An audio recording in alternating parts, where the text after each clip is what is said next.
From ancient mountains to red desert sands, Arizona holds mysteries darker than its scorching sun.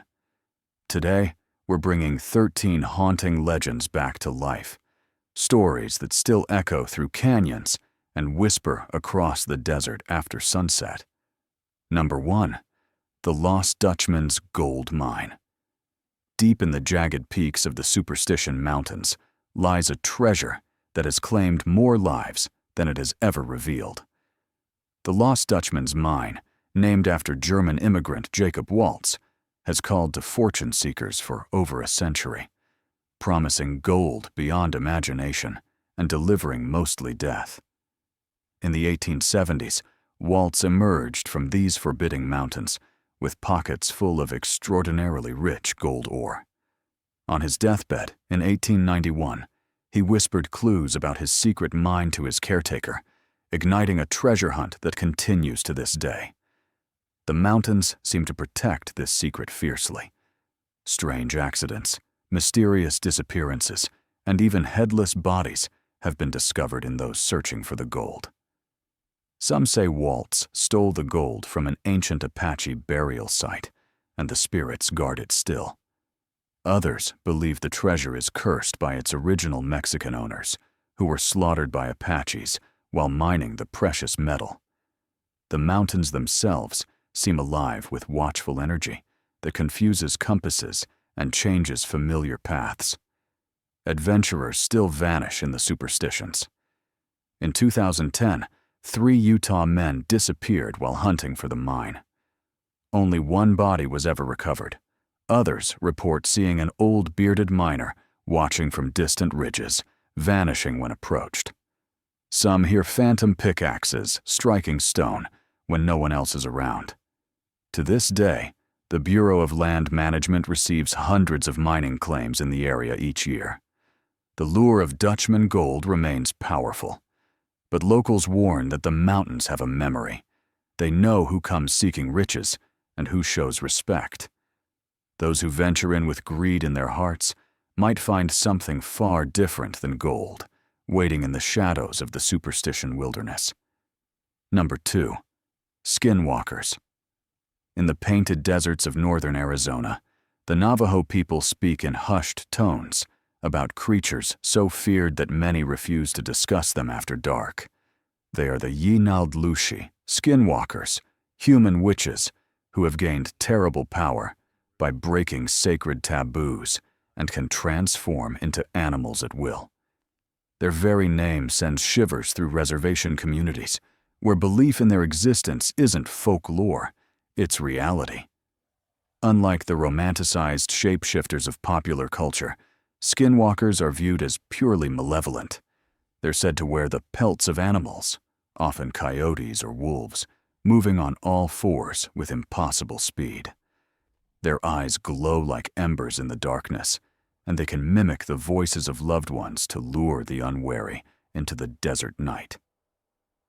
Witnesses describe encounters in chilling detail. A coyote running alongside their car at highway speeds, suddenly rising to walk on 2 legs.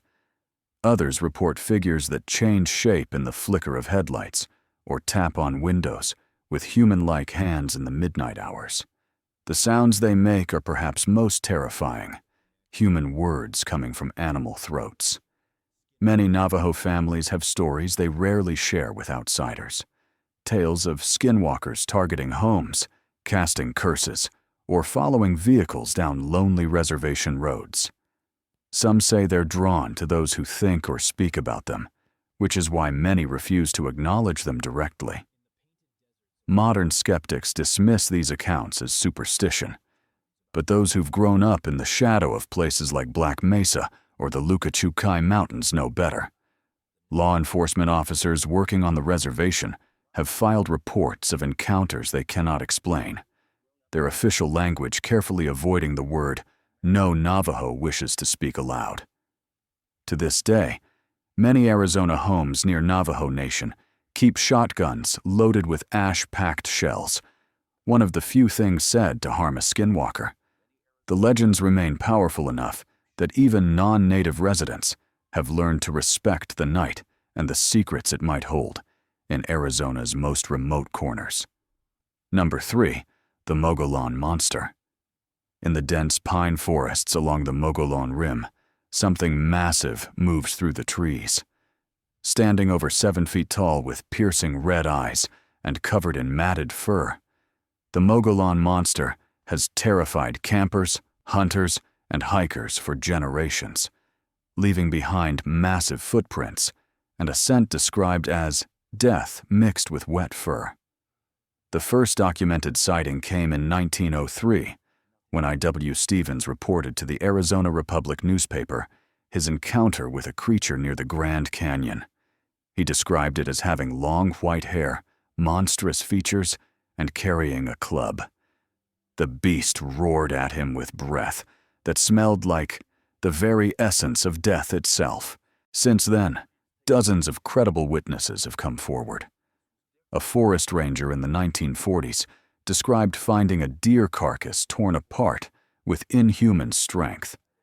Campers have abandoned sites after hearing thunderous footsteps and guttural breathing outside their tents. Even skeptical hunters have returned from the woods shaken after finding 18-inch footprints or feeling watched by something they couldn't see.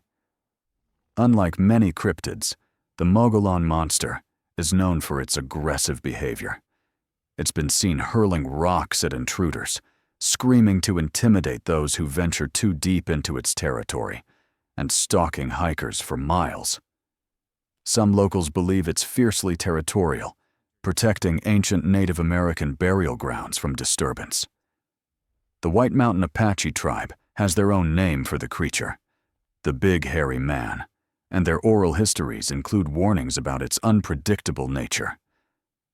Tribal elders say it has always been there, since before settlers arrived, watching from the shadows of juniper and pine.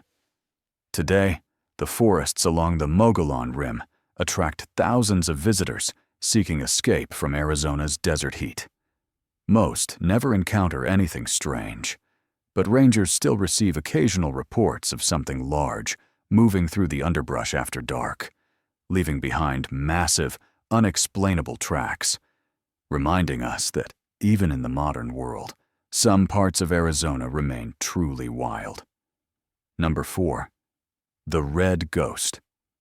In the harsh desert of eastern Arizona during the 1880s, ranchers and miners lived in terror of a creature so strange that many believed it couldn't possibly be real. A massive, riderless camel with what appeared to be a headless human corpse strapped to its back. They called it the Red Ghost, and for years it brought death and destruction across the territory. The nightmare began near Eagle Creek when a woman was trampled to death outside her home. Nearby, witnesses found strange tracks and tufts of reddish fur. Reports multiplied. The beast destroyed a tent camp near Phoenix, devoured crops near Flagstaff, and was spotted by cowboys who described it as tall as a giraffe, red as a bay horse, and fast as the wind. Most disturbing were consistent accounts of something that looked like a human body tied to the animal's back. Some claimed it was a cursed rider doomed to ride forever. Others believed it was the corpse of an army soldier. The truth, when finally revealed, proved nearly as strange as the legend. In 1893, a prospector near Yuma managed to shoot the beast. Investigation revealed it was indeed a camel, one of the experimental army camels brought to Arizona before the Civil War and later abandoned. The rider had been a real human body, though by then only bones remained, still attached to the animal's back with rawhide straps. No one ever identified the body or explained how it came to be bound to a wild camel. Some historians believe it was a soldier who tried to steal the animal during the Army's camel experiment, only to be killed and somehow entangled in his own bindings.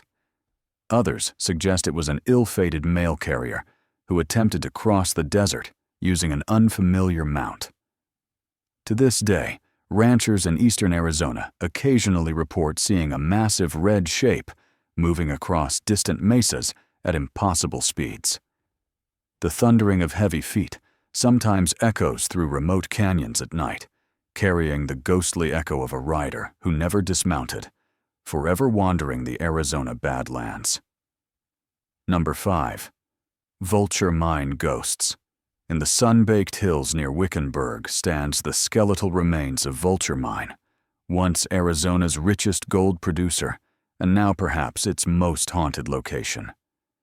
From the creaking remains of the hanging tree to the decaying assay office, restless spirits still guard the millions in gold that may remain beneath the desert floor. Founded in 1863 by Henry Wickenburg, the mine produced over $200 million in gold and created a boomtown of 5,000 residents. But prosperity came with a dark price. Working conditions were brutal, with temperatures reaching 130 degrees in the deepest shafts. Accidents claimed dozens of lives. Thieves were hanged from a twisted ironwood tree that still stands. They say at least 18 men swung from its branches after being caught with high-grade gold hidden in their lunch pails. Those who visit the abandoned mine today report unsettling experiences. Security guards quit after encountering a spectral miner who walks through walls. Paranormal investigators capture voices on recordings, begging for help or warning visitors to get out. The sound of pickaxes striking stone echoes from sealed tunnels, and heavy mining equipment moves on its own. Most chilling are the accounts of Henry Wickenburg himself, seen near the stamp mill still checking ore quality more than a century after his suicide.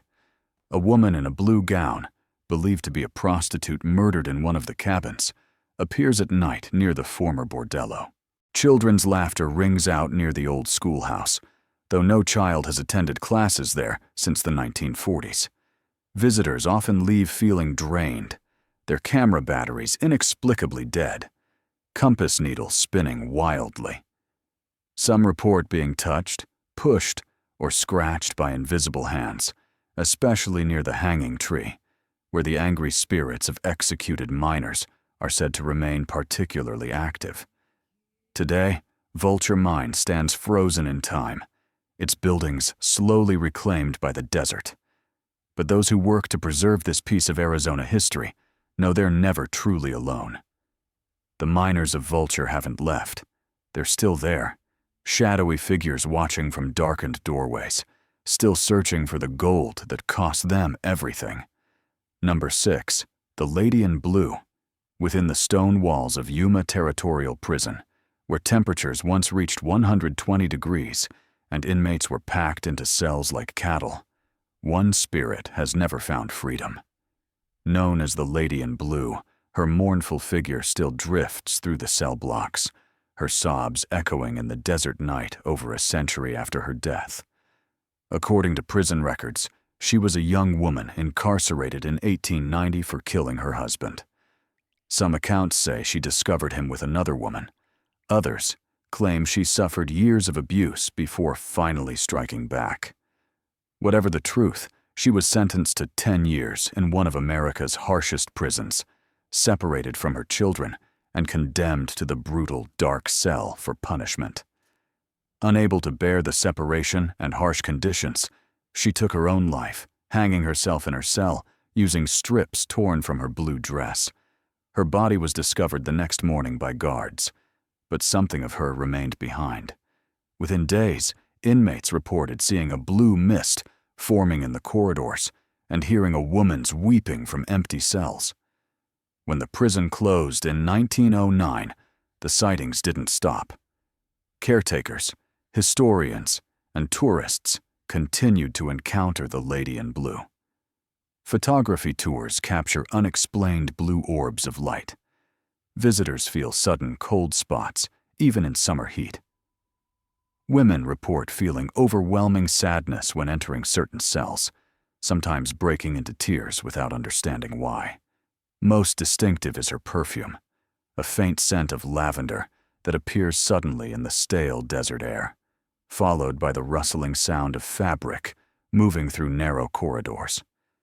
Security guards have opened cells after hours, certain someone had been locked inside, only to find the room empty but filled with the scent of flowers.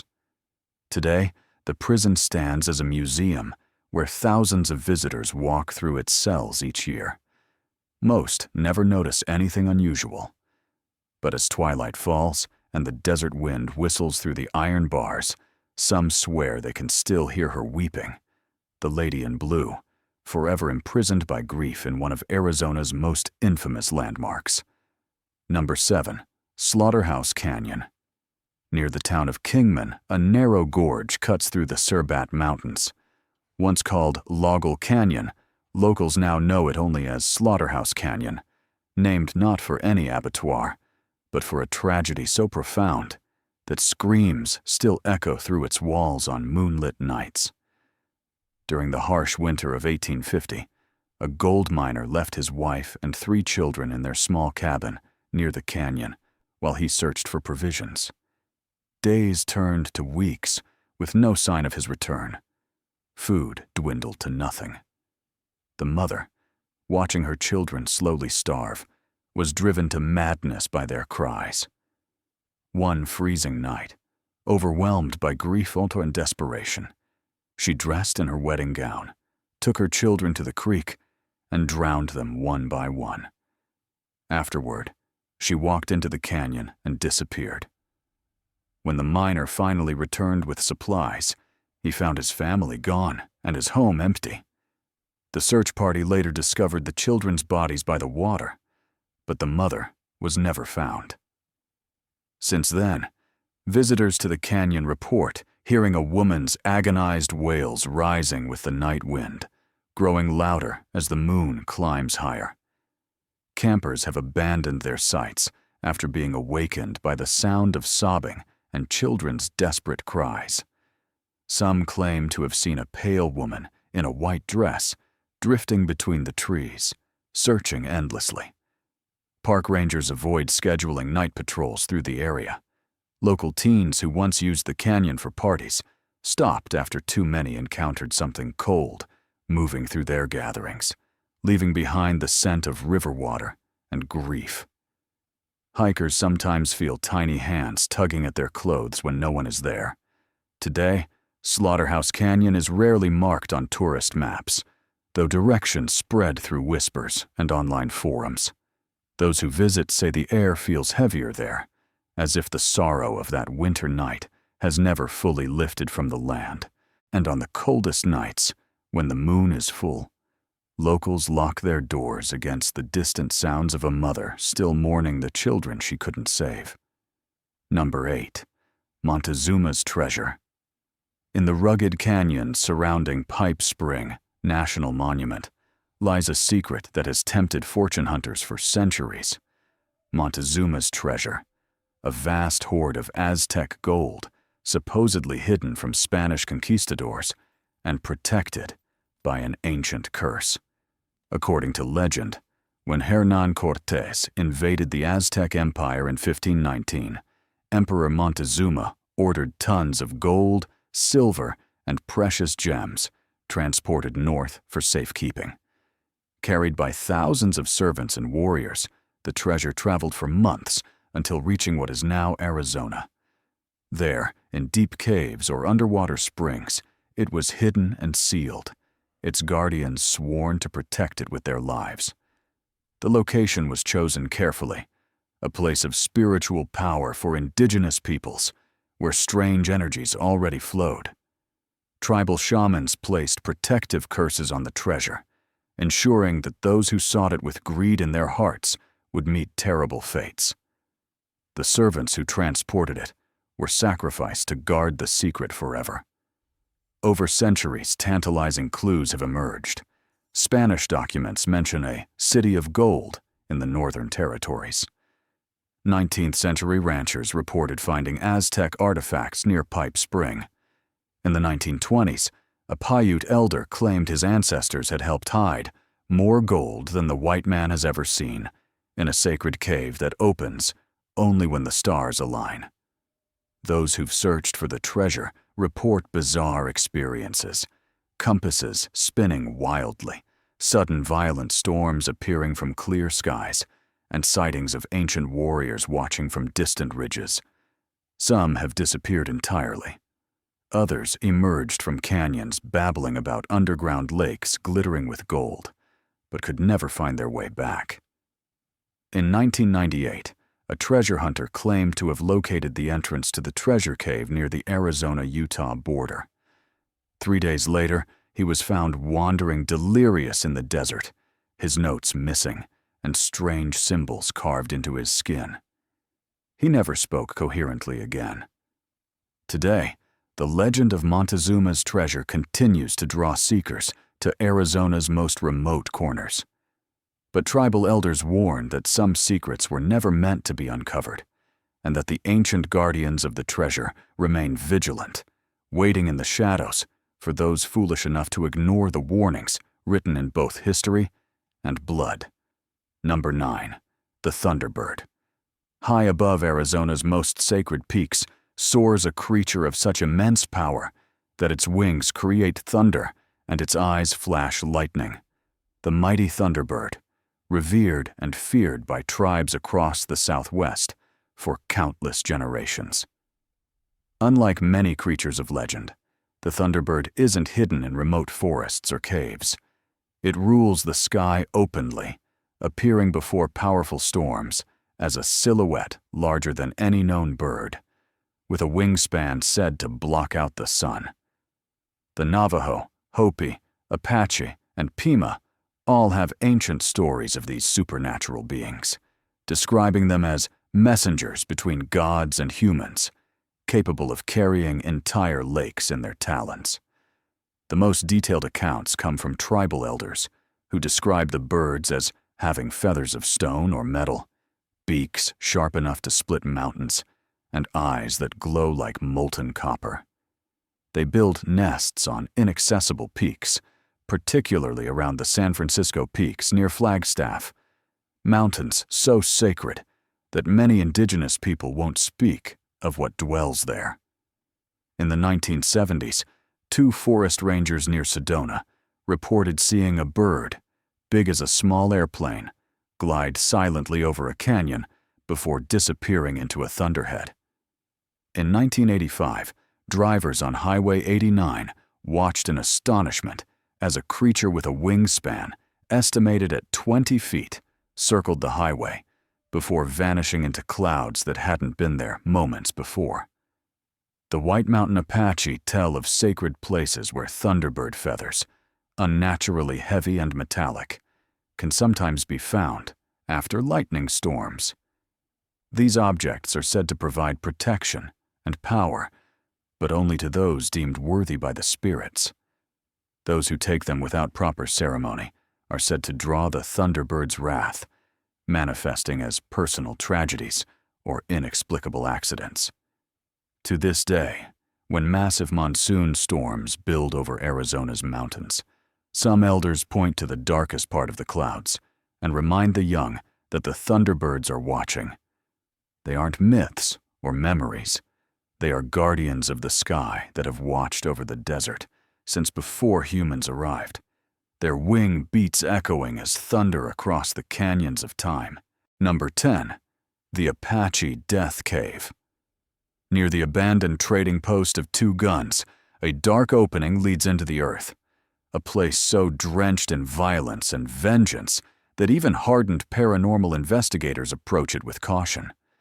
Known as the Apache Death Cave, its walls still seem to echo with the screams of those who died in one of Arizona's most brutal massacres. The horror began in 1878, when a band of Apaches raided a Navajo encampment, killing several people and stealing livestock. The Navajo warriors tracked the raiders to a cave along the Little Colorado River. Rather than risk a direct confrontation, the Navajo gathered brush and wood at the cave entrance. They set it ablaze, then diverted the smoke into the cavern using blankets. What followed was genocide. 42 Apaches, including women and children, slowly suffocated inside. When the Navajo finally entered, they killed the lone survivor, a young girl found hiding beneath the bodies. The cave became taboo for both tribes, a place where the veil between worlds had been torn by violence. In the 1920s, trader Harry Indian Miller tried to capitalize on the cave's dark history by offering tours. He extracted Apache skulls and displayed them for tourists. Shortly after, a series of inexplicable tragedies struck. Miller's trading post burned down. Associates died in freak accidents.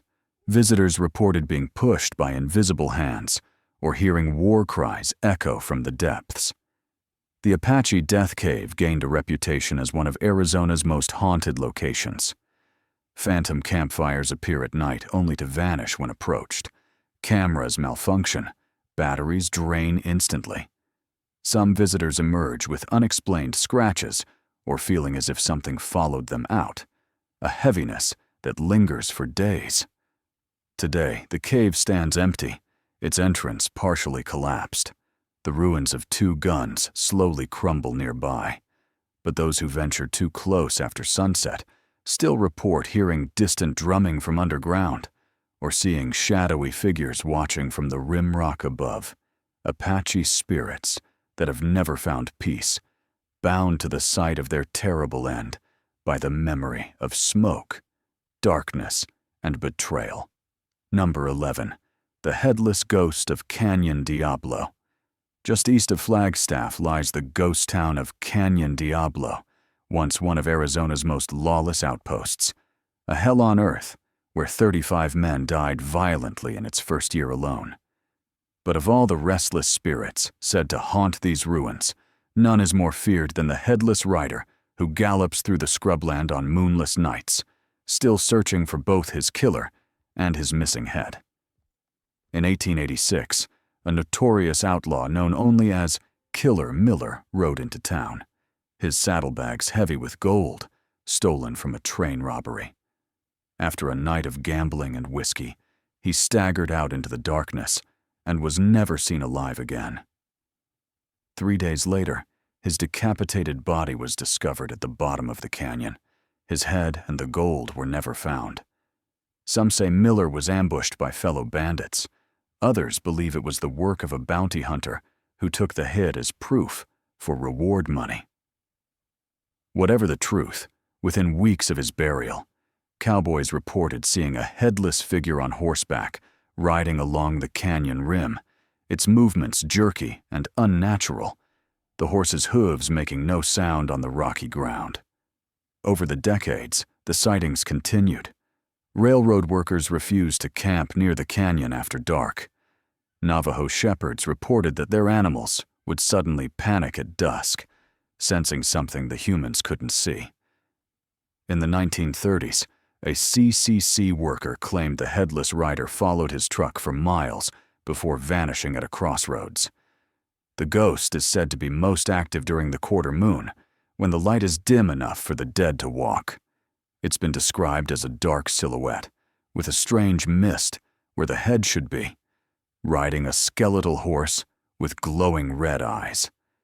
Those who've encountered it report an overwhelming smell of gunpowder and decay. Today, little remains of Canyon Diablo except tumbleweeds and foundation stones. Yet travelers on nearby roads still report glimpses of a rider moving too quickly across the landscape, or the sound of phantom hoofbeats approaching from nowhere. The gold has never been recovered, perhaps because Killer Miller's headless ghost still guards his stolen treasure, waiting for the return of his missing head. Number 12. The Ghosts of Tombstone. In the dusty streets of Tombstone, where legendary figures like Wyatt Earp and Doc Holliday once walked, the dead have never truly departed. This town too tough to die lives up to its name, with spectral residents from its wild past still wandering the boardwalks and saloons, making it Arizona's most haunted historic community. The infamous Birdcage Theater, once called the wildest, wickedest night spot between Basin Street and the Barbary Coast, operated continuously for 8 years, hosting gambling, drinking, and prostitution without ever closing its doors. Today, visitors report seeing a woman in a red dress moving between the private cribs where prostitutes once entertained clients. The sound of a phantom faro game continues in the gambling hall, cards shuffling and chips clinking when no one is there. At the OK Corral, site of the most famous gunfight in Western history, security cameras have captured glowing orbs and shadowy figures moving across the empty lot after hours. Visitors feel sudden cold spots and the smell of gunpowder, particularly around 3 p.m., the time when 3 men lost their lives in a 30-second shootout that became legend. The Tombstone Epitaph newspaper office is haunted by the ghost of editor John Clum, still checking the presses long after death. At Big Nose Kate's Saloon, named after Doc Holliday's companion, glasses slide across the bar untouched, and customers report feeling invisible hands on their shoulders. Perhaps most active is the spirit of the Lady in White at the Brunkow cabin just outside town, site of Tombstone's first murder and at least 17 subsequent killings. She's seen wandering the ruins, believed to be the widow of one of the murdered miners, still searching for her husband's killers. Even the town's Boot Hill Cemetery remains active after dark. Visitors capture strange mists in photographs and hear whispered voices among the wooden markers. Many graves bear the simple epitaph, "Killed," a testament to Tombstone's violent past.